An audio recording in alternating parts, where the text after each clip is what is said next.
Life, one of those words that feels simple until you try to explain it. It is used every day without hesitation, yet it stretches across biology, philosophy, personal experience, and even mystery. Asking what is life is not just asking for a definition. It is asking for a description of everything that moves, grows, feels, adapts, suffers, and sometimes reflects on itself, asking the very same question. At its most basic scientific level, life is often described as a set of processes that distinguish living systems from non-living matter. In biology, life is commonly associated with characteristics such as organization, metabolism, growth, adaptation, response to stimuli, and reproduction. A single cell, for example, is considered alive because it maintains a boundary with its environment, converts energy, repairs itself, and participates in the continuity of life through division. From this perspective, life is not a substance but a process, a continuous activity sustained by energy and chemical balance. But even this scientific description, while precise, feels incomplete. A flame consumes fuel, grows, responds to oxygen, and spreads, yet we do not call it alive. A computer can respond to input, adjust its behavior, and learn in a limited sense, yet it is not alive either. So what separates life from complex non-life is not just activity, but self-sustaining organization shaped by evolution and built from within, rather than controlled from outside. To understand life more deeply, we have to go beyond definitions and look at origins. Life on Earth, as far as we know, began billions of years ago from simple chemical compounds in ancient oceans. Through a long and gradual process, molecules began forming self-replicating systems. These early systems were not alive in the way we think of organisms today, but they marked the beginning of a continuous chain of complexity that eventually led to bacteria, plants, animals, and humans. Life, in this sense, is continuity, a thread stretching back through deep time, connecting every living thing to a shared origin. This continuity is central. Every living organism today is part of an unbroken lineage. Your body contains atoms that were once part of ancient stars. The carbon in your cells was forged in stellar furnaces long before Earth existed. Life is not separate from the universe, it is a transformation of it. It is matter organized in such a way that it can experience change, preserve itself temporarily, and pass its structure forward. Yet life is not only biological. It is also experiential. A tree is alive, but it does not reflect on its existence in the way a human might. A dog is alive and capable of emotion, memory, and attachment, yet it does not seem to ask abstract questions about meaning. Human life adds another layer, consciousness. This is the ability not just to exist, but to be aware of existence. Consciousness turns life into something strange and profound. It creates the inner world, the space of thoughts, emotions, imagination, and self-awareness. Through consciousness, life becomes personal. Pain is not just a signal in nerves, it is suffering. Joy is not just chemical reward, it is experience.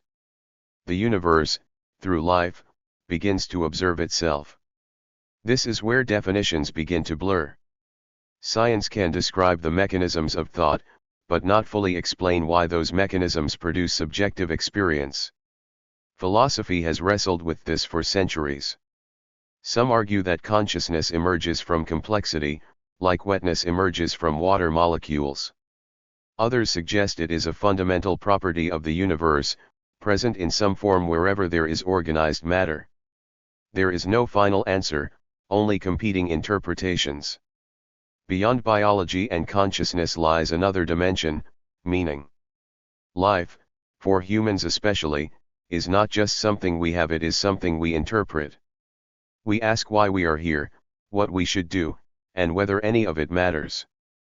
These questions do not arise from survival alone. They come from the mind's ability to step outside immediate necessity and reflect.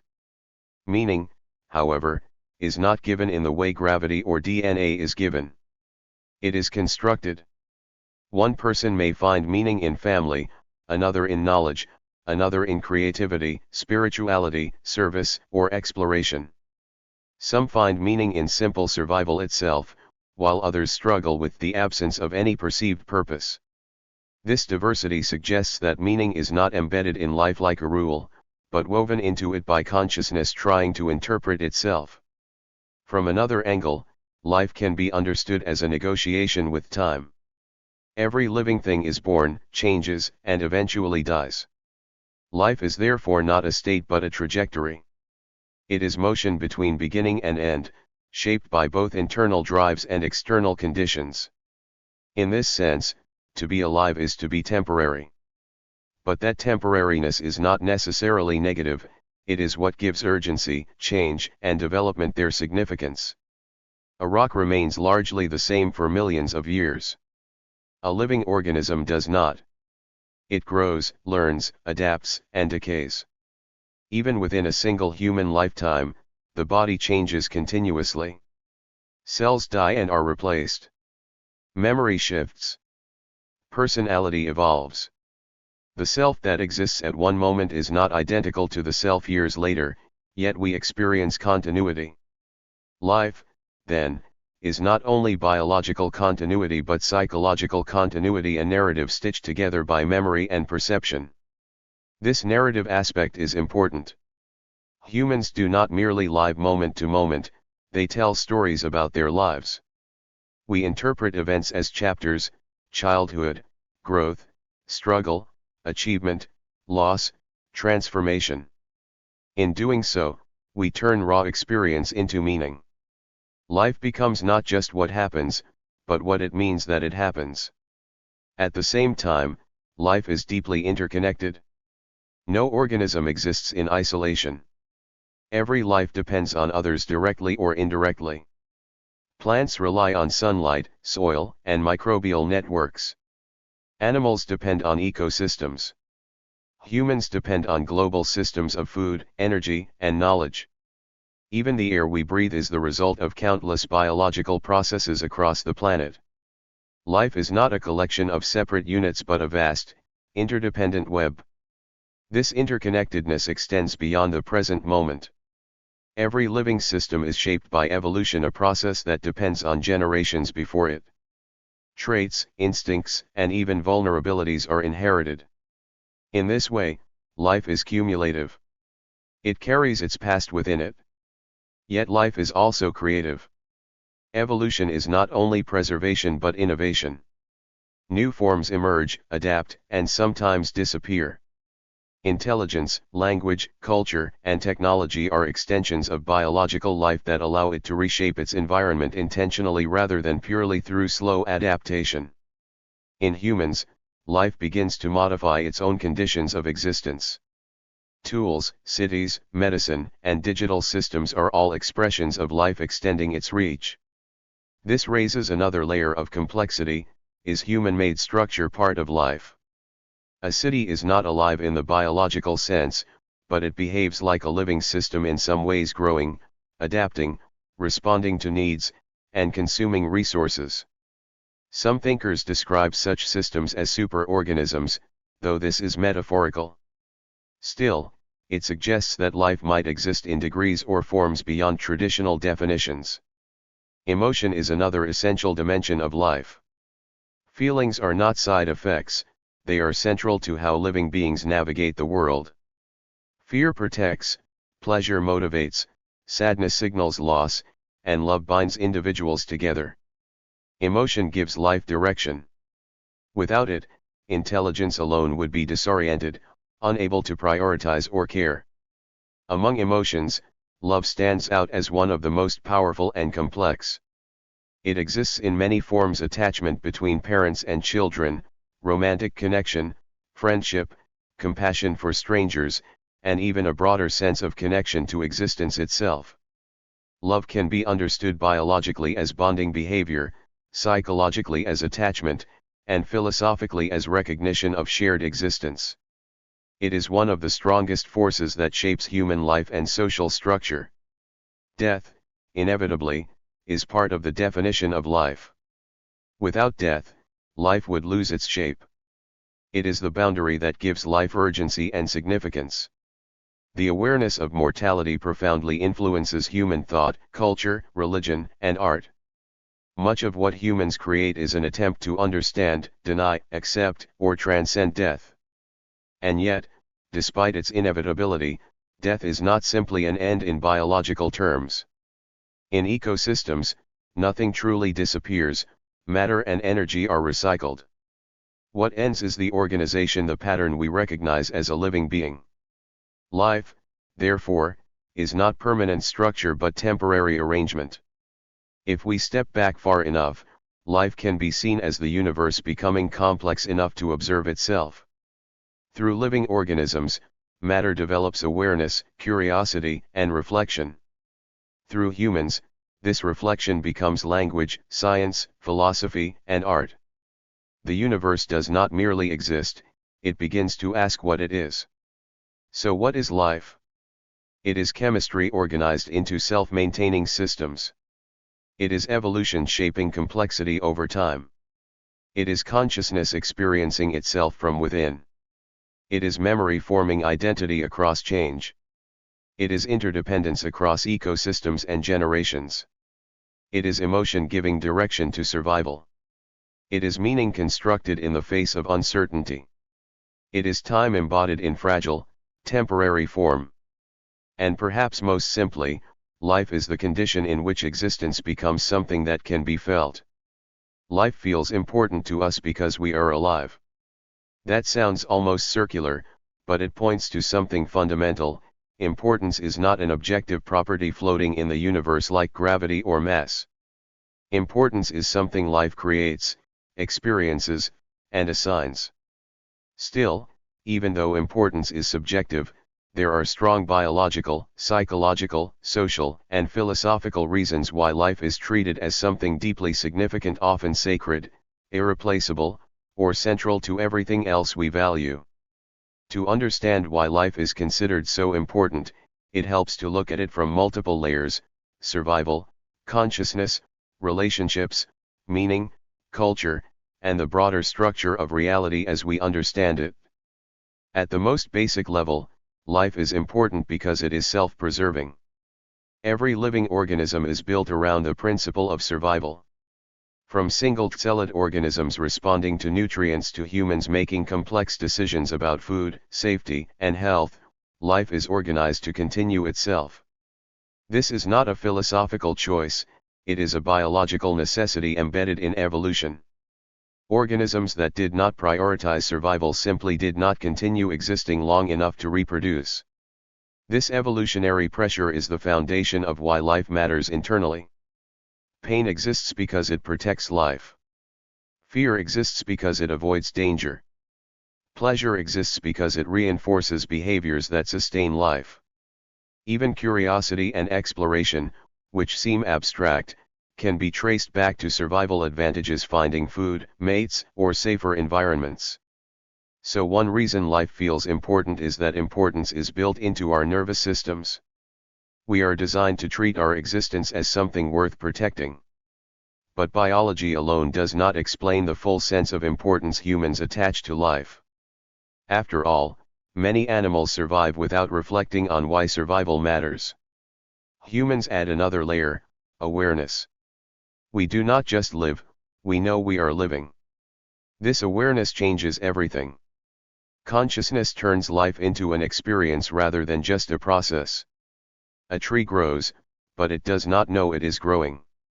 A human not only grows but experiences growth, remembers past versions of the self, and imagines future ones. This creates a sense of continuity across time, which produces identity. Once identity exists, life becomes personal. And once life is personal, it becomes important in a new way: it is my life. The moment you recognize yourself as a continuous subject, the idea of losing that continuity becomes meaningful. Death is not just biological cessation, it is the end of experience. This awareness gives life urgency. Every moment becomes unique and non-repeatable from the perspective of the self. That irreversibility is one reason life is felt as deeply important. Another major reason life is important is because it is the foundation of all other values. Nothing can be meaningful, good, bad, beautiful, or tragic unless there is a living being to experience it. A sunset has no aesthetic value without an observer. A scientific discovery has no significance unless there is a mind to understand it. Even concepts like justice, love, and truth only exist in relation to conscious beings. In this sense, life is not just one value among others, it is the condition that allows values to exist at all. Without life, there is no happiness, no suffering, no purpose, no story, no achievement, no loss. Everything we care about is built on top of life. That makes it foundational in a very literal sense. From a psychological perspective, life is important because humans are meaning-making systems. The brain does not simply record reality, it interprets it. It organizes experiences into narratives, patterns, and causes. This means we naturally ask questions like why am I here, and what should I do? These questions are not optional, they emerge from the structure of human cognition. Once the mind begins to construct meaning, life becomes the central project around which meaning is organized. People build identities, goals, relationships, and beliefs that give coherence to existence.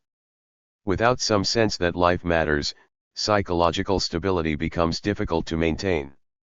This is why meaninglessness can feel so disorienting, it disrupts the mind's basic organizing principle. Life is also important because it is relational. Humans are not isolated beings, we are deeply social. From infancy, survival depends on caregivers. Emotional development depends on attachment. Later in life, well-being depends on friendships, family, cooperation, and belonging. Our brains are wired for social connection. Because of this, other lives become extensions of our own experience. We feel joy when others succeed, grief when they suffer, and motivation when we are part of a group. Empathy makes life interconnected at an emotional level. This interconnectedness expands the importance of life beyond the individual. It is not just my life that matters, the lives of others become meaningful because they are woven into my experience of the world. This is one reason why societies place moral value on life.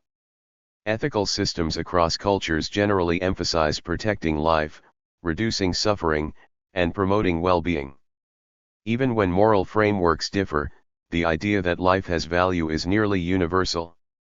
This suggests that the importance of life is not purely cultural but also rooted in shared human psychology.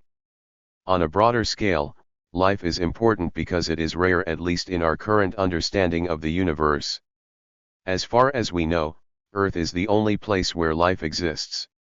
The universe is vast, mostly empty, and indifferent. In that context, life appears as an unusual emergence of complexity and organization within chaos. That rarity gives it a kind of cosmic significance, even if the universe itself does not assign meaning. Life also matters because it is creative. Unlike non-living systems that follow fixed physical laws without intention, living systems generate novelty. Evolution produces new forms, behaviors, and adaptations. Humans amplify this creativity through culture, language, science, and technology. We do not just adapt to the world, we reshape it. Every invention, artwork, and idea is an extension of life expressing itself in new forms. This creative aspect gives life forward momentum. It is not static, it evolves. And because it evolves, it contains possibility. Possibility is one of the reasons life feels important because it is open-ended. As long as life exists, new experiences, discoveries, and relationships can emerge. The future is not fixed, it is continuously being generated by living systems. There is also a philosophical dimension. Life is important because it is the only thing we can directly know from the inside. We can theorize about the universe, study distant galaxies, and analyze abstract mathematics, but all of it is filtered through lived experience. Even scientific objectivity is grounded in subjective perception. Without life, there is no perspective from which reality is observed. This leads to a subtle but powerful idea: life is the universe experiencing itself. Through conscious beings, matter becomes aware of its own existence. This does not necessarily imply intention or purpose in a cosmic sense, but it does highlight that life is where the universe becomes reflective. That reflective quality gives life a unique status. It is not just part of reality, but reality becoming aware of itself. Another reason life is important is because it is fragile. Fragility increases perceived value. Things that can be lost feel more significant than things that are permanent. Life is constantly at risk from disease, accident, aging, and environmental change. This vulnerability makes it precious. If life were infinite and unchanging, it might lose urgency and intensity. Its temporary nature is part of what gives it meaning. At the same time, life is important because it includes suffering as well as joy. The ability to suffer is often seen as a reason to protect life, not diminish its value. Ethical systems frequently prioritize reducing suffering precisely because living beings can experience harm. In this way, the importance of life is tied to the moral weight of experience itself. From a cultural perspective, humans have built entire systems around the importance of life: religions, laws, traditions, medicine, education, and art. Many religions frame life as sacred or purposeful. Legal systems often define rights based on the protection of life. Medicine exists to extend and improve life. Education prepares individuals to navigate life more effectively. These systems reinforce the idea that life is central to human organization.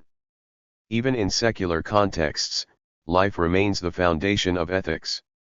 Discussions about rights, justice, and responsibility all assume that life has value that should be protected and respected. Without that assumption, moral systems collapse into indifference.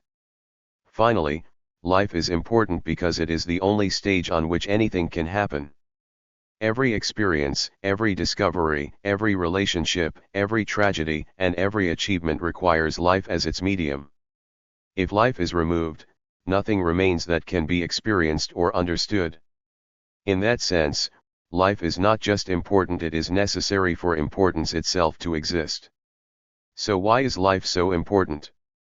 Because it is the condition for experience, the source of meaning, the center of consciousness, the basis of relationships, the product of evolution, the generator of creativity, and the fragile, temporary space where the universe becomes aware of itself.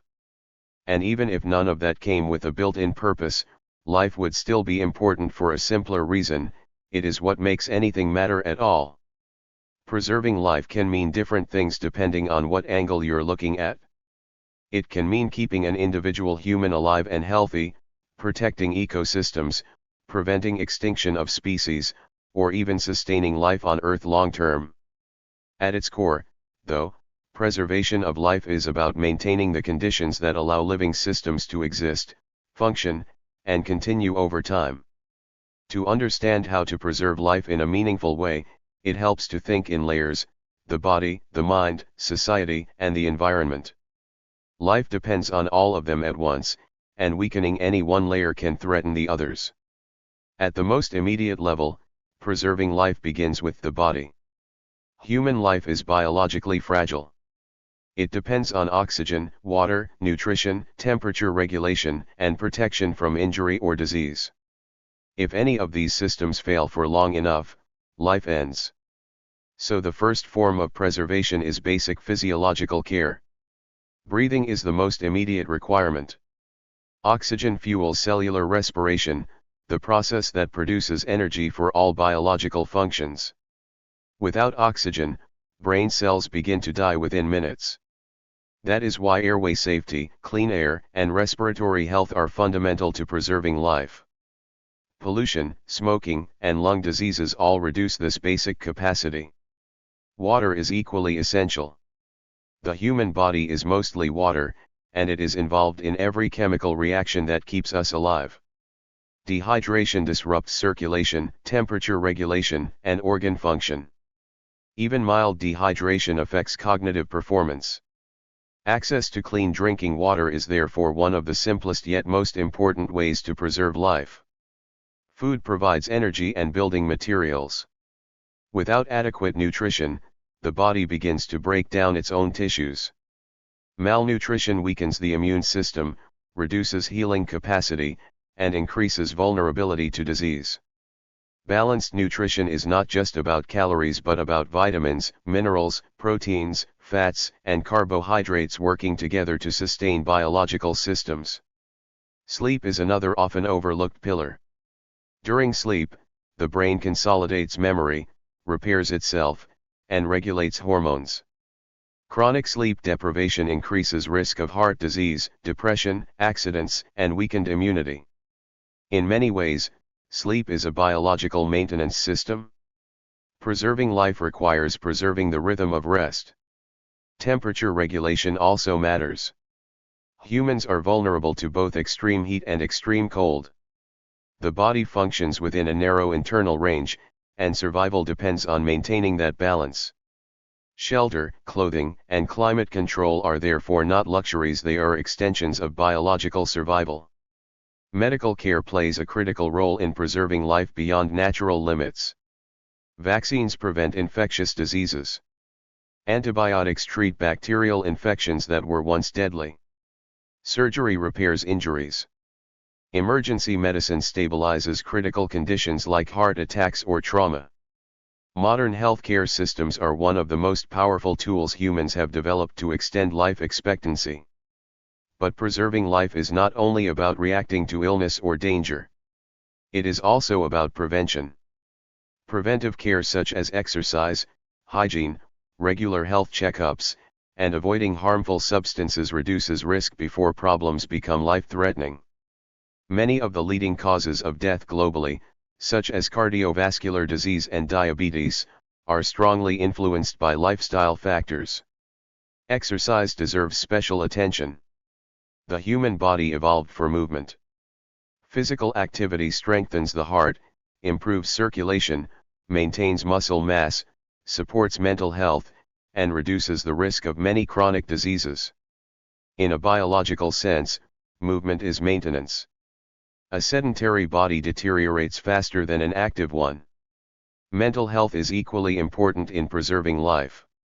The brain is not separate from survival, it is central to it. Psychological distress can lead to poor decision-making, self-harm, weakened immunity, and reduced quality of life. Conditions like depression and anxiety can be as debilitating as physical illness. Mental health preservation involves emotional regulation, social support, therapy when needed, and meaningful engagement with life. Humans are not built to survive in isolation or chronic stress. Emotional well-being stabilizes behavior and supports long-term survival. Beyond the individual, life is preserved through relationships. Humans are social beings, and social connection is one of the strongest predictors of health and longevity. Isolation, on the other hand, is associated with increased risk of illness and early death. Family, friendship, and community provide emotional support, practical assistance, and a sense of belonging. In times of crisis, social networks can be the difference between survival and collapse. People help each other find food, shelter, medical care, and emotional stability. In this way, preserving life is not just an individual effort but a collective one. Trust and cooperation are essential here. Societies function when people can rely on each other. Without trust, systems break down, and survival becomes more difficult for everyone. Laws, norms, and institutions exist partly to stabilize cooperation so that life can be protected at scale. Education also plays a role in preserving life. Knowledge about hygiene, nutrition, safety, and health practices directly improves survival. Awareness of risks such as fire hazards, disease transmission, or environmental dangers allows people to avoid preventable death. Education increases the ability to make informed decisions that support life. At a broader level, life depends on environmental stability. Humans do not exist in isolation from nature, they are embedded in ecosystems. Clean air, clean water, fertile soil, and stable climate conditions are all necessary for life to continue. Environmental preservation is therefore a form of life preservation. Deforestation, pollution, and climate change threaten the systems that support human and non-human life. When ecosystems collapse, food chains break, water sources degrade, and habitats disappear. The result is not just environmental damage but biological risk to countless species, including humans. Biodiversity is also important. Ecosystems with many interacting species tend to be more stable and resilient. Each species plays a role. Pollinators support crops, predators control populations, microorganisms recycle nutrients. When biodiversity declines, systems become fragile and less capable of supporting life under stress. Climate stability is another critical factor. Life on Earth has evolved within certain temperature ranges and environmental conditions. Rapid changes in climate can outpace the ability of organisms and ecosystems to adapt.